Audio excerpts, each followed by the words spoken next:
দীর্ঘ ৩ দশকের সম্পর্ক শুধু সাধারণ সম্পাদকের সাথে আমার ছাত্র রাজনীতি চলাকালীন সময় থেকে এখানে সম্পূর্ণ মিথ্যা একটি নিউজকে প্রচার করা হয়েছে। আমরা আপন ভাই না, আমরা আত্মার আত্মীয়র মতো এখানে যারা আছি কাজ করি, একটি সংগঠন না, একটি পরিবারের মধ্যে।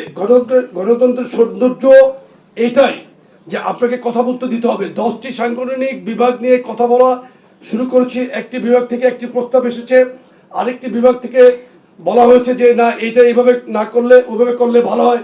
এই ধরনের আলোচনার মাধ্যমে আমাদের এই কর্মসূচিগুলো চলছিল। এখানে আপনি কোনো ভিডিও ফুটেজ আছে আপনার কাছে যে আমরা এখানে কোনো তর্ক বিতর্ক বলতে কি, বিতর্ক তো আমরা আনুষ্ঠানিকভাবে স্কুল কলেজেই করতাম। সুতরাং আমি আপনাকে ক্লিয়ারলি বলি, have any video footage or any audio record যে এখানে আপনি কিভাবে লিখলেন। সাংবাদিকদের তো একটা পেশাদারিত্ব থাকবে, একটা ইথিক্স থাকবে যে একটা নিউজ আমি করে দিলাম, আমি যদি বলি একটা মিথ্যা নিউজ করেছে, একটা সিন্ডিকেট নিউজ করেছে, প্রত্যেকটা নিউজের দাড়ি কলম একই রকম, তুই তুকারির তো কোনো প্রশ্নই আসে না। এখানে সম্মানের সাথে আমি যখন মিটিং করি আনুষ্ঠানিক, আমি আমাদের ছোট ভাইদেরও এখানে সাংগঠনিক শিষ্টাচার অনুযায়ী তাদেরকে আপনি করে কথা বলি ঘরোয়া মিটিংয়ে। This is the culture, this is the system off party politics. কোন রকমের এই ধরনের ঘটনা ঘটে নাই। আমি নিন্দা জানাই, প্রতিবাদ জানাই। এই নিউজটা কে লিড করেছে সেটাও আমাদের কাছে মেসেজ আছে। এই যে সিন্ডিকেট নিউজ, আমরা এটার বিরুদ্ধে। আপনারাও সোচ্চার হন, কারণ সাংবাদিকতাকে যারা কলুষিত করছে তাদের বিরুদ্ধে আপনাদেরও সোচ্চার হওয়া দরকার। আমার এবং সভাপতির বক্তব্যের মধ্যে হট্টগোল হয়েছে, এরকম একটা নিউজ আপনারা কেউ কেউ ছাপিয়েছেন। কিন্তু আমরা দায়িত্ব নিয়ে বলতে চাই, আমাদের নেতাকর্মী যারা রয়েছে তাদের সামনে বলতেছি। আমাদের অ্যাবসেন্স আপনারা আলাপ করলে দেখবেন যে আমরা যখন কথা বলি আমাদের মধ্যে মতৈক্য হয়, মানে মতানৈক্য হয়, কিন্তু মতানৈক্যটা এটা একটা স্বাধীনতার মধ্যে থেকে কেউ কিন্তু কোনো সময় লিমিট ক্রস করেছে এরকম কোনো ঘটনা আমাদের নেতাকর্মীর সামনে কখনো ঘটে নাই।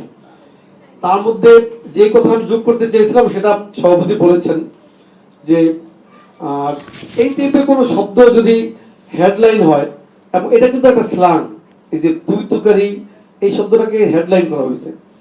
তো এই টাইপের কিছু লেখার আগে যুবদলের মধ্যে একটা সংগঠনের সভাপতি সাধারণ সম্পাদককে নিয়ে এরকমের হেডলাইন করার আগে আমার মনে হয় সাংবাদিকদের পেশাদারিত্বের পরিচয় দেওয়া দরকার ছিল, যে সভাপতি এবং সাধারণ সম্পাদককে ফোন করে সত্যতা যাচাই করা আমার মনে হয়। আর তাছাড়া আমাদের মধ্যে পারস্পরিক সম্পর্ক কেমন আপনার নিজেদের ইন্টেলিজেন্সের মাধ্যমে খবর নিলেও আপনারা জানবেন যে আমরা একজন একজনের প্রতি কেমন শ্রদ্ধাশীল। এবং আমাদের মধ্যে যেটা বললাম যে মতানৈক্য হয়, কিন্তু সেটা কখনই শিষ্টাচারের লিমিট ক্রস করে না। কারণ এরূপ মতানৈক্য না হলে সংগঠন কিভাবে চলবে? আমি একটা প্রস্তাব দিলাম, ওই প্রস্তাবের চেয়ে আলাদা ভালো প্রস্তাব তো আমার সভাপতি দিতে পারেন, এবং ভাইস ভার্সা ওনার ক্ষেত্রেও যদি একটা প্রস্তাব উনি দেন তার চেয়ে ভালো প্রস্তাব যদি আমি দেই, এটুক আলোচনা, এটুক মানে পর্যালোচনা তো হতে পারে নাকি? কিন্তু সভাপতি সাধারণ সম্পাদক সম্পর্কে এরকমের একটা বড় নিউজ করার আগে আমাদেরকে ফোন করলে আমার মনে হয় এই ভুল বুঝো এটা হতো না আর কি।